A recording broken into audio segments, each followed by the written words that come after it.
दोस्तों, आप अवेंजर्स को जानते ही होंगे। कैप्टन अमेरिका, थोर, आयरन मैन, इन सब से अगर कोई इंटरेस्टिंग कैरेक्टर है तो वो है आयरन मैन, जिसे आरजेडी यानी रॉबर्ट डाउनी जूनियर प्ले करते हैं। तो आज मैं आयरन मैन मूवी एक्सप्लेन करने वाली हूँ, जिसमें उसकी ओरिजिन स्टोरी बताई गई है कि आखिर कैसे एक बिलियनर एरोगेंट प्लेबॉय लड़का आयरन मैन बनता है और आगे चलकर पूरी दुनिया को बचाता है। क्योंकि आपने देखा ही होगा कि भले ही डॉक्टर बैनर और एंट मैन ने टाइम मशीन बनाई, पर टाइम ट्रैवल करने का सेफ तरीका अकेले टोनी यानी आयरन मैन ने बनाया था और टाइम में पीछे जाकर सारे इन्फिनिटी स्टोन्स लाकर आखिर में स्नैप करके आधी दुनिया को वापस भी आयरन मैन ने ले आया था। तो आखिर इतने इम्पोर्टेंट कैरेक्टर बिल्ड कैसे हुआ, इसकी शुरुआत जर्नी में आज आपके सामने रखने वाली हूँ। ये मूवी 2008 में पर्दे पर आई थी। IMDb पर इसके रेटिंग से 7.9 आउट ऑफ 10। तो मूवी के शुरुआत में हमें टोनी स्टार्क दिखाया जाता है, जो अमेरिकन सेना से हथियारों की एक डील करके वापस लौट रहा होता है। वो एक सेना की गाड़ी में होता है जो कि उसके प्रोटेक्शन के लिए उसके साथ थी। वहाँ वो थोड़ी हंसी मजाक करते हुए रास्ता काट रहे होते हैं, तभी उनके ऊपर हमला होता है। हमले के दौरान टोनी को गाड़ी में रहने को कहा जाता है, पर एक के बाद एक सारे सैनिक मारे जाते हैं। इस वजह से टोनी गाड़ी के बाहर आता है और एक पत्थर का सहारा लेते हुए एक कॉल करने लगता है। उसके पास एक छोटी मिसाइल आके गिरती है, जो कि उसकी कंपनी यानी स्टार्क इंडस्ट्री की बनाई होती है।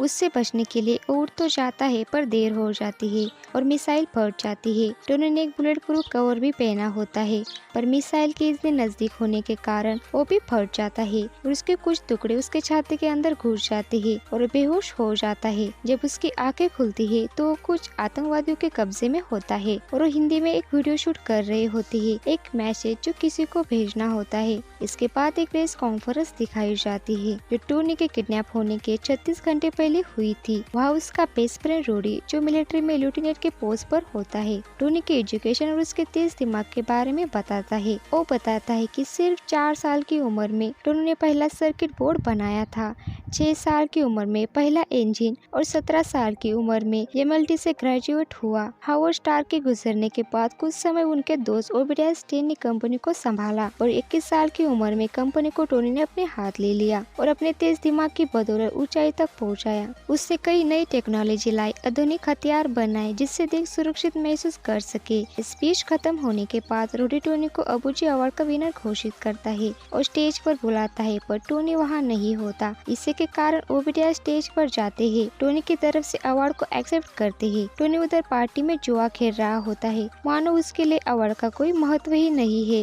रोडी उसे उसका अवार्ड देता है और टोनी अवार्ड की छूट मूट तारीफ करके वहाँ से जाते वक्त अवार्ड को एक आदमी को दे देता है। होटल के बाहर आने के बाद टोनी को एक रिपोर्टर कुछ सवाल करती है, जिसका जवाब टोनी अपने अंदाज में देता है। रिपोर्टर उसे बताती है कि लोग उसे मौत का सौदागर कहते हैं। टोनी कहता है कि जिस दिन अमन के लिए हथियार की जरूरत नहीं पड़ेगी, उस दिन वो हथियार बनाना छोड़कर बच्चों के लिए खिलौना बनाना शुरू करेगा और रिपोर्टर को अपने साथ आने को पूछता है। उस रात वो रिपोर्टर के साथ बिताने के बाद सुबह जब रिपोर्टर उठती है, जिसका नाम क्रिस्टन है, वहाँ पर उसकी मुलाकात टोनी के असिस्टेंट और कंपनी के मैनेजर पेपर पॉट से होती है, जो उसके लिए कपड़े, घर जाने के लिए गाड़ी का इंतजाम करके आई थी। टोनी अपनी गैरेज में कुछ इंजन के मॉडल पर काम कर रहा होता है, तब वहाँ पेपर आती है, उसे याद दिलाती है कि उसे कहीं जाना है। उस पर टोनी कहता है कि उसे याद है। पेपर उसे बताती है कि वो बहुत लेट हो चुका है, तो टोनी अपनी गाड़ी से एयरपोर्ट पहुँचता है, जहाँ पर रोडी उसका 1 घंटे से इंतजार कर रहा होता है, जिसे रोडी थोड़ा नाराज था। फ्लाइट के दौरान उसकी नाराजगी दूर करने के लिए टोनी उसे खूब शराब पिलाता है और पार्टी जैसा माहौल वहाँ पर बन जाता है। आगे दिखाया जाता है कि प्लेन अफगानिस्तान के एक एयरबेस पर लैंड हो चुकी है। वहाँ पर टोनी आर्मी चीफ से मिलता है और उन्हें अपने नए हथियार जेरिको मिसाइल की एक झलक दिखाता है और डील पक्की करता है। और वापस आते समय रास्ते में उसके साथ वो होता है जो हमें मूवी के शुरुआत में दिखाया गया था। आगे जब टोनी को होश आता है तो एक पेड़ पर लेटा होता है और उसके नाक के अंदर एक नली डाली होती है।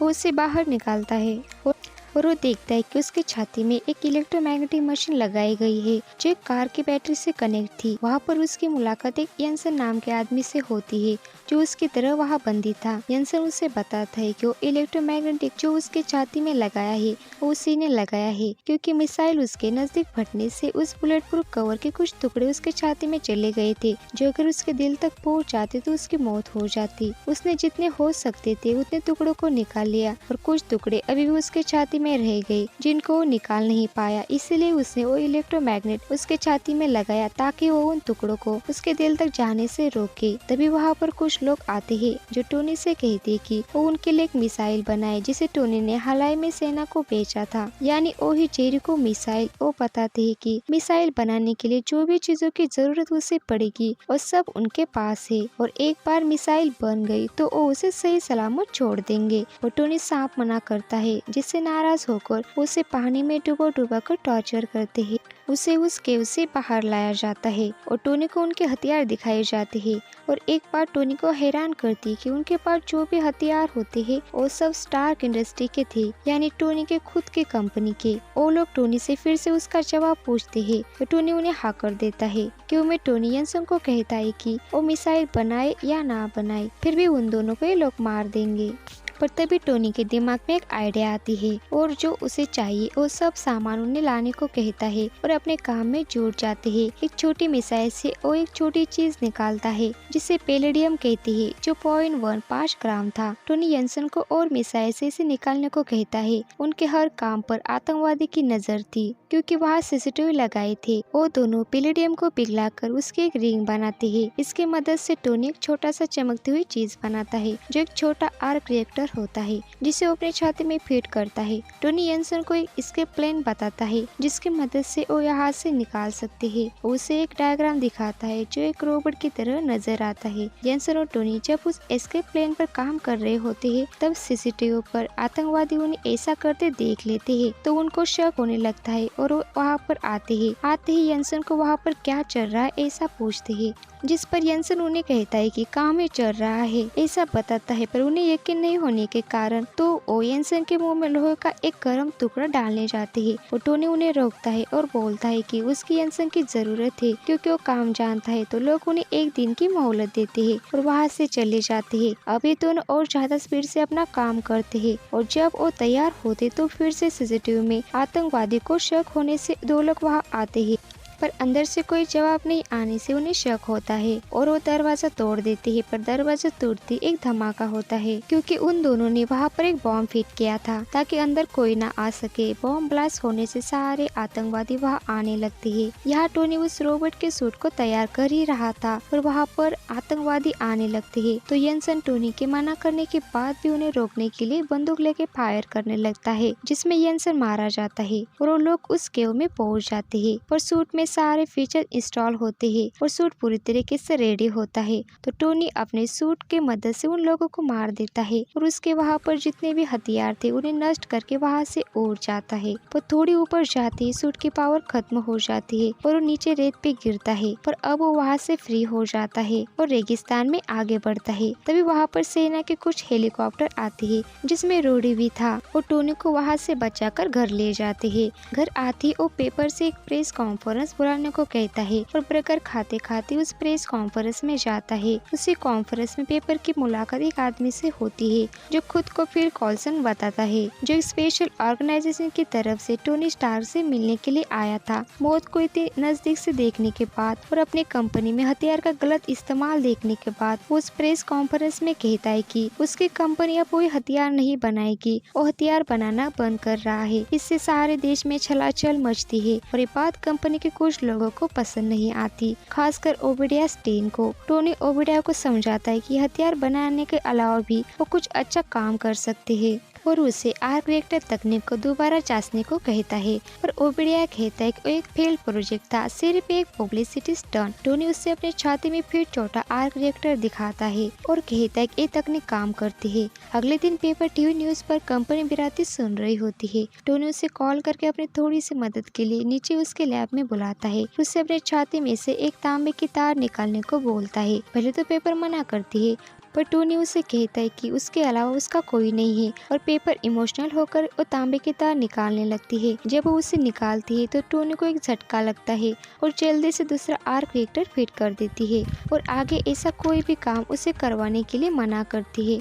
और जो पुराना आर्क रिएक्टर होता है टोनी उसे फेंकने को बोलता है। इसके बाद टोनी रोडी से मिलने जाता है, जहाँ रोडी कुछ सैनिकों को बिना पायलट के एक जहाज कितना खतरनाक हो सकता है ये बता रहा होता है। टोनी उसे बताता है कि वो एक खास प्रोजेक्ट पर काम कर रहा है और वो चाहता है कि वो भी उसका हिस्सा बने, पर ये मिलिट्री के लिए नहीं होगा। तो रोडी मना करता है और उसे थोड़ा आराम करने के लिए बोलता है। टोनी अपने लैब में वापस आता है और अपने डिजाइन पे काम करने लगता है और उसे मार्क 2 नाम देता है। मार्क 2 इसलिए क्योंकि मार्क 1 सूट उसने पहली बार उस केव में बनाया था और जारविस जो उसका एएल सिस्टम है उसको इसकी जानकारी सीक्रेट रहने को बोलता है, क्योंकि वो नहीं चाहता कि उसकी नई खोज किसी गलत हाथों में चली जाए। उधर उन आतंकवादी के ग्रुप को रेगिस्तान में टोनी के मार्क 1 सूट के टुकड़े मिलते हैं। टोनी अपने लैब में उसके सूट को पहला फ्लाइट टेस्ट करने जा रहा होता है, पर इसमें वो पूरी तरीके से फेल हो जाता है और क्रैश कर जाता है।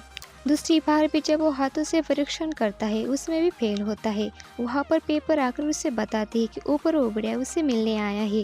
ओबड़िया उसे बताता है कि कंपनी के बोर्ड मेंबर्स ने टोनी के खिलाफ आवाज उठाई है और उसके खिलाफ एक कोर्ट में केस भी किया है, क्योंकि वो टोनी को कंपनी के बाहर करना चाहते हैं। तो ओबड़िया उनका मुंह बंद करने के लिए टोनी को उसके आर्क रिएक्टर इंजीनियर्स को जांचने को बोलता है, जिससे कि बोर्ड मेंबर्स भी शांत हो जाए। और टोनी साफ मना करता है और वहाँ से चला जाता है। नीचे फिर से उड़ने की कोशिश करता है, पर अब वो पहले से बहुत कम पावर से, और आखिरकार इस बार वो उड़ने में सफल भी होता है। और तब पहली बार हमें आयरन मैन का सूट दिखाई देता। टोनी सूट के अंदर जारविस एएल को भी इंस्टॉल करता है और टेस्ट करने के लिए घर से बाहर आसमान में चला जाता है और न्यूयॉर्क के आसमान में उड़ने लगता है। सूट सीधे ऊपर कितनी दूर तक जा सकता है ये देखने के लिए वो सीधे चांद की ओर ऊपर उड़ता है और थोड़ी ऊपर जाते ही सूट में बर्फ जमने लगती है और सूट काम करना बंद करता है। टोनी नीचे जमीन पर गिरने ही वाला था, पर जारविस फिर से एक्टिवेट होता है और टोनी नीचे गिरने से बच जाता है। और जब घर की छत पर वो लैंड करता है और सूट के वजन के कारण वो छत तोड़कर नीचे लैब में गिरता है। लैब में उसे पेपर का एक गिफ्ट उसे नजर आता है। जब वो उसे खोलता है जिसे टोनी ने फेंकने को बोला था, और उसमें लिखा होता है कि एक सबूत है कि टोनी स्टार का दिल है। उधर केव में आतंकवादी उन टुकड़ों को असेंबल करने की कोशिश करते हैं और टोनी उस बर्फ के प्रॉब्लम का पता लगाने की कोशिश करता है और सूट को पीला और लाल कलर भी पेंट करने को जारविस को बोलता है। तभी वो टीवी पर देखता है कि उसकी कंपनी की बड़ी पार्टी चल रही है और उसमें उसे नहीं बुलाया, तो टोनी अपनी कार निकालता है और पार्टी में जाता है। पार्टी में उसे ओबेडा चुपे रहने को बोलता है। उसे वहाँ फिर कोल्सन भी मिलता है, पर पेपर को देखकर टोनी पेपर को डांस कराने ले जाता है। पेपर अपने बॉस के साथ डांस करके अनकम्फर्टेबल महसूस करती है और बाहर हवा खाने की जाने की बात करती है। दोनों बाहर आते हैं और उनमें किस होने ही वाली थी, पर पेपर टोनी को एक ड्रिंक लाने को कहती है। जब टोनी ड्रिंक लाने जाता है तो वहाँ उसे वो रिपोर्टर क्रिस्टन मिलती है, जो उससे बताती है कि उसने हथियार ना बनना के सिर्फ एक ढोंगी किया था और उसे फोटो दिखाती है जो कि एक गुलमेरा गाँव की थी, जो कि एक दिन पहले की थी, जिसमें स्टार्क इंडस्ट्री के हथियार नजर आते हैं। गुलमेरा वही गाँव है जहाँ का एंसर रहने वाला था। टोनी गुस्से में ओबेडाय के पास जाता है और उससे जवाब मांगता है कि उन्हें हथियार किसने बेचे और उनकी कंपनी सीमा के बाहर व्यापार नहीं करती। और तब ओबेडाय उससे बताता है कि और कोई नहीं जिसने उस पर केस किया था, बल्कि उसने खुद उस पर केस किया था क्योंकि उसे बचाना चाहता था। टोनी बहुत गुस्से में होता है और घर आता है। न्यूज पर गुलमेरा की रूपरेखा दिखाई जाती है। टोनी गुस्से में होता है तो अपने सूट को पहन लेता है। उधर गुलमेरा शहर में आतंकवादी लोगों पर अत्याचार कर रहे होते हैं। उन्हें अपने घरों से बाहर निकाल रहे थे। एक बच्चा अपने बाप से भागते हुए गले मिलता है, पर वो लोग उससे हटाकर उसके पिता को मारने ही वाले थे। तभी वहाँ पर टोनी अपना सूट लेकर आता है और उन आतंकवादियों को मारकर उन लोगों को बचाता है। उनके सारे हथियार फिर से तबाह करता है। क्योंकि इलाका सीमा के दायरे में आता है तो वहाँ एयरफोर्स को इसकी जानकारी मिलती है कि उनके एरिया में एक अंतराई जहाज उड़ रहा है। वहाँ पर 2 जहाज भेजकर उसे उड़ाने का आदेश देते हैं। और जब एक पायलट कहता है कि जहाज नहीं बल्कि एक आदमी है, तो रोडी को शक होने लगता है और वो टोनी को कॉल करता है, पर टोनी मना करता है। जब एक जहाज की टक्कर टोनी से होती है, टोनी रोडी को बताता है कि ओ कोई नहीं बल्कि वही है और उसका सूट है। तो रोडी उन जहाज को वापस बुलाकर प्रेस कॉन्फ्रेंस में कहता है कि वो एक ट्रेनिंग एक्सरसाइज थी जिसके एक जहाज हादसे का शिकार हुआ, पर पायलट सही सलामत थे। उधर ओबेडा को उसकी चिंता खाई जाती है और उन आतंकवादी के ग्रुप से मिलने उनके पास जाता है। और तब हमें पता चलता है कि इन सब के पीछे ओबेडा ही था। उसने टोनी को किडनैप करवाया था। उसने एक कंपनी के हथियार उनको बेचे थे। ओबेडा उनको कहता है कि अगर उन्होंने टोनी को उसी वक्त मार दिया होता तो उन पर ये दिन नहीं आते। आतंकवादी ओबेडा को टोनी का मार्क मार्क 1 सूट दिखाते हैं जो उनको रेगिस्तान में मिला था और जिसकी मदद से टोनी वहाँ से भागने में कामयाब हुआ था। वो ओबिडिया के साथ एक डील करना चाहते पर ओबिडिया कोई कच्चा खिलाड़ी नहीं था। उसने उस आतंकवादियों को एक रिमोट की हेल्प से पैरालाइज किया और सबको मारकर वो सूट लेकर वहाँ से चला जाता है और कॉल पर किसी को बताता है कि कोई चीज आर्क रिएक्टर के नीचे सेकंड 16 पर सेटअप करो और इसकी जानकारी कंप्यूटर में छिपा के रखो। टोनी पेपर को एक काम देता है कि उसे उसके ऑफिस के मेन कंप्यूटर को हैक करके अभी अभी बने हथियारों की सूची डाउनलोड करके ताकि जो लोग हथियारों की कालाबाजारी कर रहे हैं उन्हें रोक पाए और उनसे उसके हथियार छीनकर नष्ट कर सके। पर पेपर को लगता है कि इसमें टोनी की जान भी जा सकती है, इसलिए वो ये कंपनी छोड़कर जाने की बात करती है। टोनी उसे कहता है कि जब वो हथियार बना के लोगों की जान की सौदा करता था तब वो उसके साथ थी, पर अब जब वो कुछ अच्छा करना चाहता है तो उसे छोड़कर जा रही है। पेपर मान जाती है और उसे कहती है कि उसको भी टोनी के अलावा कोई नहीं है और चिप लेकर वो टोनी के ऑफिस में आती है और मेन कंप्यूटर को हैक कर लेती है। पर उसे वहाँ पर और भी कुछ मिलता है जो ओबिडिया सबसे छिपा रहा था। तभी ओबिडिया वहाँ पर आता है पर पेपर उन फाइल्स को होशियारी से कॉपी करती है और वहाँ से चली जाती है। पेपर बाहर जाती है, ओबिडिया कंप्यूटर को चेक करता है तो उसे पता चलता है कि सारे फाइल्स कॉपी कर ली गई। वो गुस्से में पेपर के पीछे जाता है पर वहाँ पेपर को एजेंट फिल कॉल्सन मिलती है जो अपॉइंटमेंट लेकर आए थे। वो उनको साथ लेकर जाती है और उनको सारी बात बताती है। ओबिडिया तुरंत सेक्टर 16 में जाता है। वहाँ इंजीनियर्स उसे बताती है कि ऐसी कोई टेक्नोलॉजी अभी नहीं बनी है जिसे आर्क रिएक्टर को इतना छोटा किया जाए। तो ओबिडिया उन्हें बताता है कि टोनी स्टार्क ने इस एक केव में बनाया था ओपी कचरों के डिब्बों से। इस पर इंजीनियर्स कहते हैं कि वो टोनी स्टार्क नहीं है। ओबिडिया समझ जाता है कि आर्क रिएक्टर अब उसे सिर्फ टोनी के पास से ही मिल सकता है, तो वो टोनी के पास जाता है और उसे भी वैसा ही पैरालाइज करता है जैसे उस आतंकवादियों को किया था और उसकी छाती से आर्क रिएक्टर को निकालकर उसे वही मरने को छोड़ता है क्योंकि उसे पता था कि बिना आर्क रिएक्टर के टोनी ज्यादा समय जिंदा नहीं रह सकता था। पेपर टोनी को कॉल करते थक जाती है और इसकी जानकारी वो रोडी को देती है और तुरंत टोनी के पास जाने को कहती है।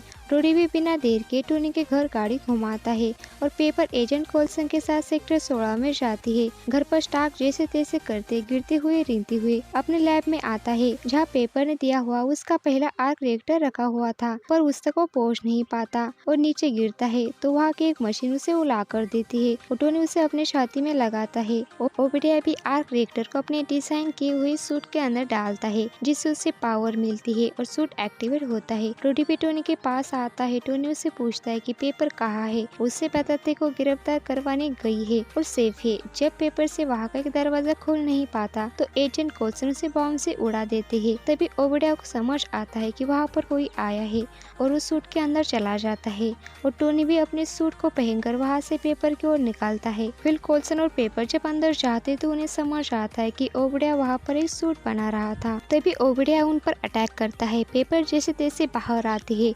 ओबिडिया भी वहाँ आता है और वो पेपर को मारने ही वाला था पर उसी वक्त टोनी वहाँ आता है और इन दोनों में एक जबरदस्त फाइट चलती है।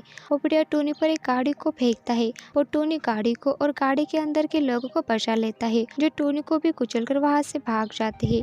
ओबिडिया टोनी की बहुत पिटाई करता है। जब टोनी हवा में होता है तो ओबिडिया भी अपने सूट का कमाल दिखाने हवा में उड़ने लगता है और टोनी के पास एक आइडिया थी। याद है जब टोनी पहली बार ऊपर चला गया था तो उसके साथ वो बर्फ वाली प्रॉब्लम हुई थी, तो वो ओबिडिया को वही लेकर जाता है और ओबिडिया का सूट ऑफ हो जाता है और नीचे गिरता है। पर इसमें टोनी के सूट की भी पावर खत्म हो जाती है। अब वो ओबिडिया के सामने टिक नहीं पा रहा था तो पेपर को आर्क रिएक्टर के सारे सर्किट उड़ाने को बोलता है ताकि उसके सूट की पावर चली जाए। पेपर भी वैसा ही करती और सर्किट उड़ा देती है तो एक पावरफुल बिजली का करंट ऊपर जाकर ओबिडिया के सूट को खराब कर देता है और इसमें उसकी मौत हो जाती है। अगले दिन इसकी जानकारी कैप्टन रोडी प्रेस कॉन्फ्रेंस को देते है और इस बात को छिपा देते कि सब की वजह ओबिडिया ही था, बल्कि वो ये बताते कि ओबिडिया एक लंबी छुट्टी पर जा चुके हैं। लोग इस सूट को आयरन मैन का नाम देते हैं। ये टोनी को अच्छा तो लगता है पर वो बताता है कि असल में ये सूट आयरन का नहीं बल्कि टाइटेनियम और सोने का मिक्सचर है। टोनी को भी वही झूठ बोलने को कहा जाता है कि शहर के आसमान में उड़ता हुआ सूट टोनी का सिर्फ एक बॉडीगार्ड था, ना कि उसके अंदर खुद टोनी। पर टोनी ऐसा नहीं कहता और सबको बता देता है कि वही आयरन मैन है और सारी दुनिया टोनी स्टार्क को आयरन मैन के नाम से जानती है। इसके साथ ये मूवी खत्म होती है। पर इसके पोस्ट क्रेडिट सीन में हमें दिखाया जाता है कि टोनी से मिलने खुद शील्ड नाम के एक ऑर्गेनाइजेशन से निक फ्यूरी आते हैं और टोनी से अवेंजर्स इनिशिएटिव के बारे में चर्चा करते हैं, जो आगे चलकर दुनिया भर के सुपर हीरोज की एक टीम बनने वाली थी। तो दोस्तों, आपको मूवी कैसी लगी कमेंट करके जरूर बताना और हमारे चैनल को लाइक एंड सब्सक्राइब करना मत भूलना। मिलते हैं अगले वीडियो में।